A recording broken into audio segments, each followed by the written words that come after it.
6 of us went down into that pit. I was vain enough to believe we could defeat Crota, but the Hive caught his soul before we could destroy him, and then there was only death.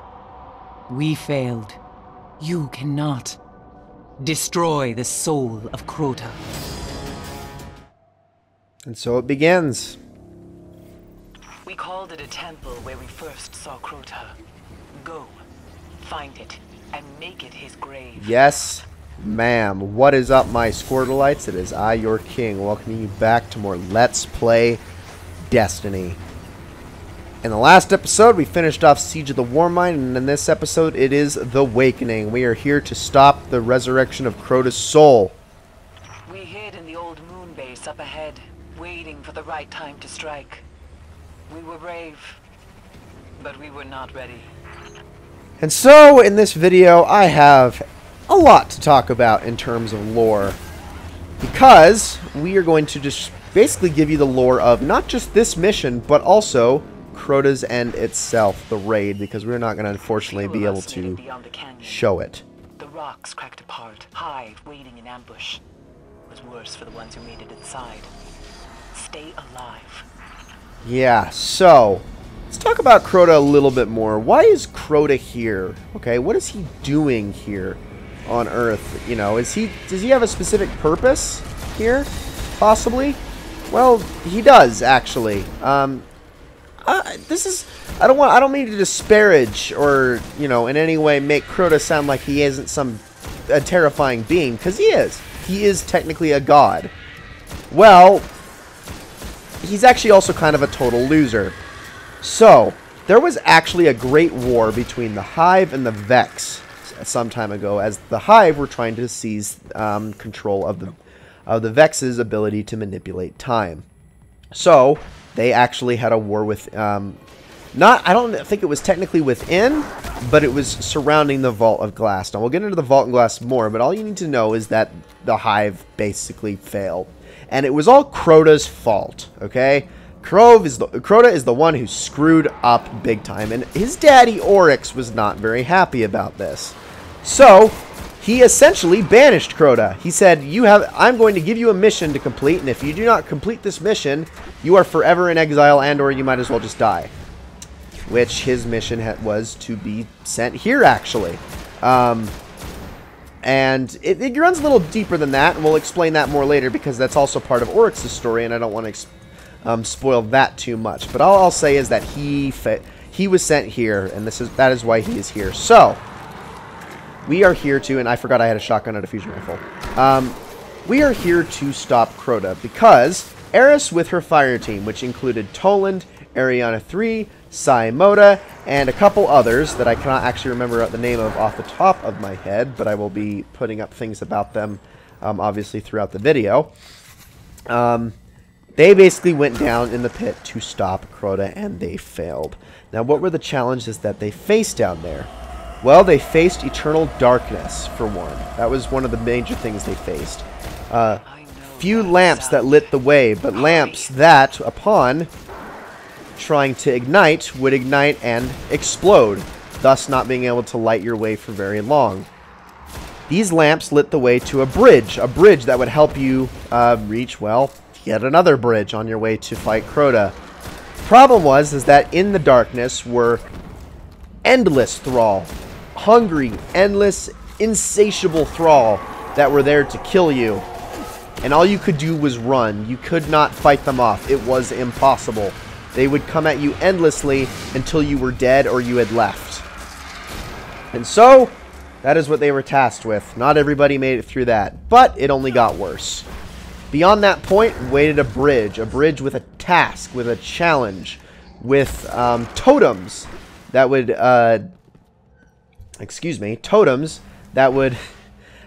determine whether or not somebody was worthy to continue on and face Crota. So, a certain challenge had to be met. A sword bearer had to be killed. A gatekeeper had to be destroyed via the sword bearer. You had to bear the sword and slay the gatekeeper, which was, well, not a very easy task. Again, more of Eris's fire team fell. Then waited another passageway. A passageway filled with more thrall. More shriekers, in fact. gatekeeping shriekers that had to be defeated. However, these gatekeeping shriekers were out for revenge. They were out for a lust of destruction and death. And not everybody made it past that. What's more, once they finally made it to the final room, the throne room, where Crota sat, there waited the Death Singer. Now, I talked about the Death Singers in the last video, but I want to go in depth a little bit more. Death Singers are the most terrifying form of wizards. Death Singers can literally sing death. Seriously, and I mean that when I say they sing death.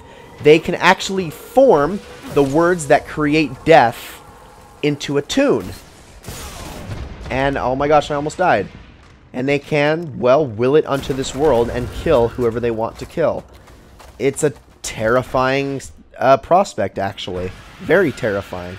They can just create death from nothingness. And that is what waited there, is the Death Singer. Ir-Yut is her name. And so, again, the Death Singer killed more. In fact, the guardian that fell to the Death Singer that is most important is Toland. Toland was, and I want to talk about him a moment, a guardian very fascinated with the Hive. A little bit I would say obsessed, actually, with the Hive. Because he wanted to find out how they were able to manipulate death. He wanted to figure out how they were able to cause such horrendous things and become such abominations while at the same time being so damn powerful, because that's what they are. They are very powerful. Toland wanted to know their secrets, and he did. In fact, he was so curious that rather than screaming in agony as the Death Singer took him, he bathed in its song. He listened to it as if it was a blessing to him. And it consumed him. Now, whether or not he actually died the same way that others did to the Death Singer's screams, we don't know. All we know is that he is gone now. Because the Death Singer's scream not only kills somebody, it literally wills them out of existence. Find the Wakers. Stop them. We'll do that. Just that, Eris. It's kind of a terrifying thought. Of course, even past the Death Singer lay Crota himself. And this is how Eris's closest friend, Ariana III, met her fate. By the blade of Crota himself. A blade that is able to cleave through a guardian and its light in two. A blade that, upon being struck by, there is no coming back from. No ghost can save you from that. Again, another very terrifying prospect when you think about it. Because guardians are technically immortal. But the thing is whatever rules that the Traveler abides by, whatever the rules the Traveler creates with light, the Sword of Crota doesn't listen. It ignores those and just kills you. And it does not let you come back. It takes away all of your light. Crota is not somebody to be trifled with. I assure you.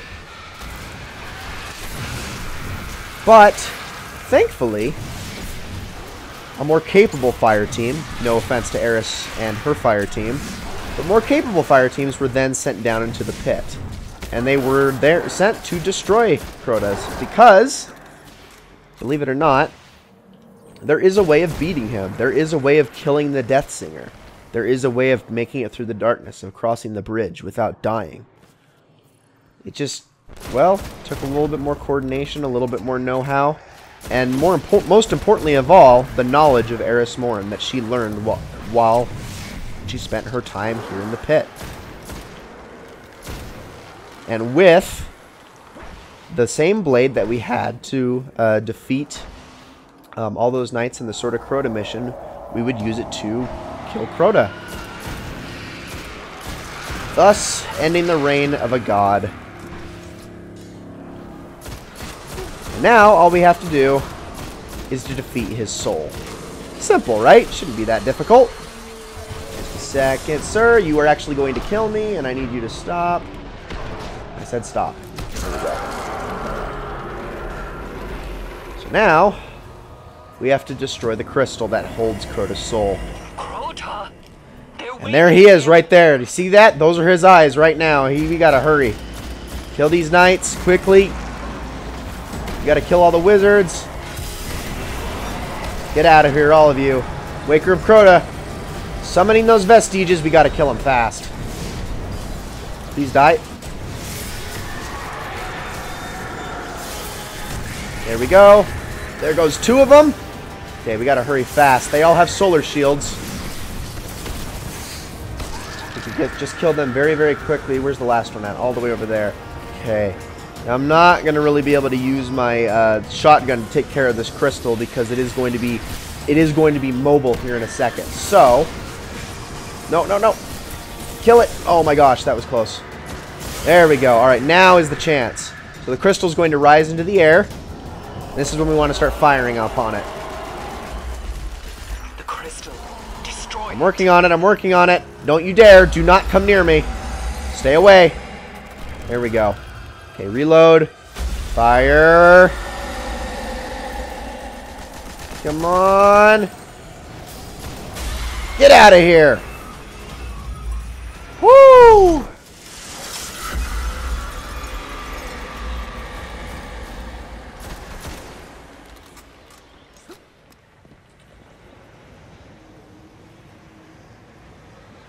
Crota's soul is banished.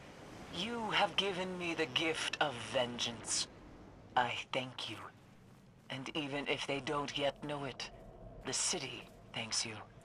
Of course, after this point, the real raid would actually be unveiled and playable. But, like I said, we're unfortunately not going to be able to dive into the raid ourselves. But I thought I'd give you the lore behind it. I thought I'd kind of give you a brief rundown of what it entails. And that, ladies and gentlemen, is, for the most part, the Dark Below. All that remains is one more strike. A strike against Crota's general, Omnigul. We're going to take her down in the next one. Ladies and gentlemen, thank you all so very much for watching this episode of Let's Play Destiny. I hope you all enjoyed it very, very much. And I will see you all in the next one.